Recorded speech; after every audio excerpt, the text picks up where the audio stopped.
Olá, minhas amigas, meus amigos. Nós vivemos uma nação esquizofrênica ou uma nação de esquizofrênicos? De onde vem a palavra esquizo?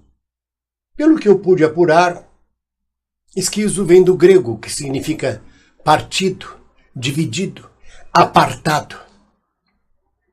E é uma situação que vive a nação brasileira nesse momento, uma situação esquizoide, digamos assim. Os lusitanos de além-mar abreviam a palavra esquisito dizendo fulano é esquizo, mas não deixam de toda forma de buscar a origem da palavra. Portanto, fulano é diferente, fulano é apartado, fulano é dividido da gente. E hoje, zapeando pela TV, eu vi a agenda dos candidatos. É estranhíssimo porque é um país dividido ao meio.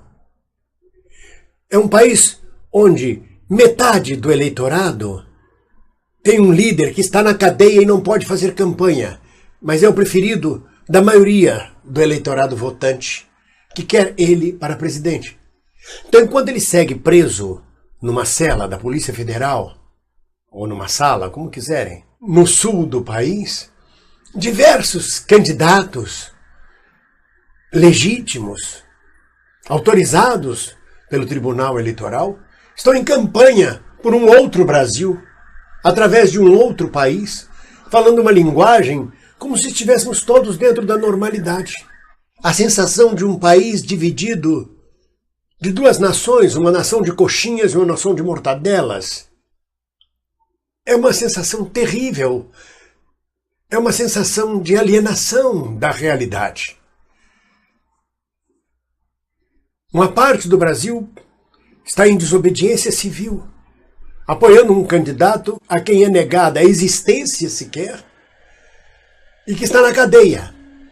E outra parte apoiando candidatos que caminham para uma eleição sem nenhum significado, porque ela não é legitimada pela totalidade da nacionalidade. É uma divisão claríssima. É uma cabeça partida ao meio. É uma nação dividida. Eu não sei como vai se resolver esta divisão. Na maioria das vezes, em casos de esquizofrenia, não há cura. E a vida é encurtada. Mas me dá a absoluta sensação de que vivemos um caso de esquizofrenia nacional. Entre os vários sintomas que justificam eu dizer que é uma nação esquizofrênica, um dos sintomas da esquizofrenia é o sintoma da ilusão. A pessoa pensa que está vivendo uma realidade, quando a realidade, na verdade, é outra. Só nisso a nação brasileira a gente não precisa nem pensar. Qual é o Brasil verdadeiro? Aquele dos 63 milhões de desempregados sem carteira assinada, de trabalhadores informais? Ou aquele de 1% que vive em condomínios de luxo, que vive até fora do país? São dois Brasis diferentes, completamente diferentes, divididos. Qual é o Brasil? Aquele dos trabalhadores que ainda restam, que saem todos os dias no mesmo horário, em conduções apertadas, para ir trabalhar 8, 10, 14 horas por dia? Ou aqueles que ficam em casa esperando a bolsa abrir para especular financeiramente com o capital e apenas com o capital? Só isso já é um sintoma gigantesco de esquizofrenia. Qual é a realidade? O que é real neste país? O país que um governo golpista apregoa que as estatísticas de federações de indústrias demonstram que está crescendo ou que está melhorando? Ou o país que está indo ladeira abaixo? O país que nega estas declarações? Se fosse uma pessoa, ela seria esquizofrênica. Uma hora ela afirma uma coisa, uma parte dela afirma uma coisa, outra parte afirma outra. A própria situação de ambiguidade já é um sintoma de esquizofrenia. Há uma sensação de ambiguidade no ar. Que eleições são estas? Quem será eleito? Quem pode ser candidato? Quem não pode ser candidato? Isto pode, mas aquilo não pode? Toda hora surge um obstáculo dentro da cidadania que revoga a liberdade anteriormente concedida, ou o direito anteriormente concedido, e conquista-se outros direitos. É profundamente ambígua. A sensação persecutória é outro sintoma. E não é sensação, é real. Ela é persecutória. Os processos, eu acho que as varas cíveis devem estar lotadas de processos. É um processando o outro, é um perseguindo o outro. Os canais de YouTube, onde se expressam opiniões, as pessoas entram desesperadas para negar, para combater, para desdizer o que é dito. O que é dito é desdito logo depois. Persegue-se a fala do outro até a exaustão.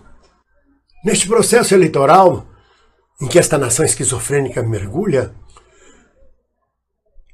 há sintomas claros de esquizofrenia, como a mania de grandeza, onde o cidadão que é candidato acha-se um grande homem, um gênio, com soluções prontas para a sociedade brasileira. Os candidatos manifestam outro sintoma da sociedade brasileira, que é o pensamento desordenado, que é um dos sintomas da esquizofrenia. Uma hora um candidato diz uma coisa, logo depois ele diz, não foi isso que eu quis dizer foi outra coisa. Eu não sei bem. Teve um que é candidato ao governo de São Paulo, que disse sim, não, sim. No debate da Rede TV, não, sim, não sei. Isso é um sintoma claro de esquizofrenia. Uma sociedade dividida, uma nação dividida, apartada. Um país que é um continente e cada região está pensando de uma forma. Me lembra aquela figura dos dois burros, cada um querendo puxar o outro para um lado para poder comer capim, e nenhum dos dois come o capim. É estranhíssimo. É como se, por exemplo, o candidato a presidente que está na cadeia não existisse como ser humano, não existe como pessoa, ele não existe. Os órgãos de comunicação não falam dele, ele não faz campanha, ele não existe. Como não existe? O sujeito está lá. 41% dos eleitores querem votar nele, a maioria absoluta do eleitorado quer votar nele, segundo as pesquisas. Mas não se fala no nome dele.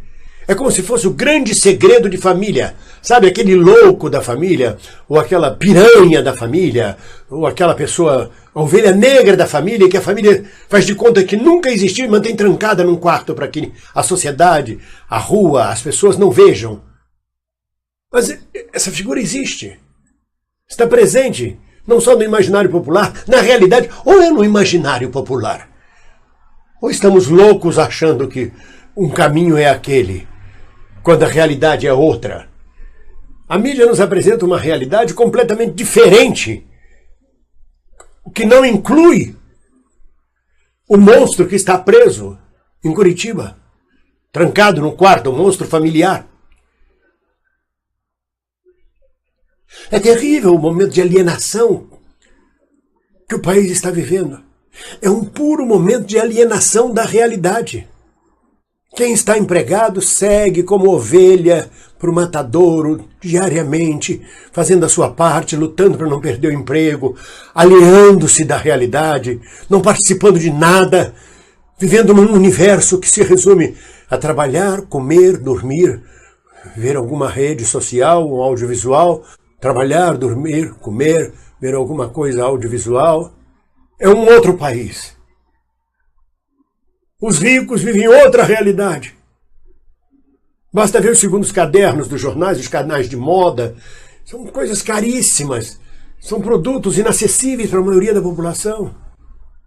Os supermercados, as lojas todas anunciam tudo com vírgula 99, 5,99, 8,99. Porque é quase 6, é quase 9, mas não é 6 nem é 9, é 5,99. Essa moeda nem existe mais no país, 1 centavo. Mas ela continua sendo apregoada. Só isso já é motivo de loucura. É 5,99 ou 6?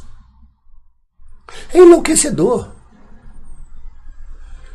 Outro sintoma de esquizofrenia é quando o sujeito se acha o salvador, o eleito, o que pode resolver todos os problemas.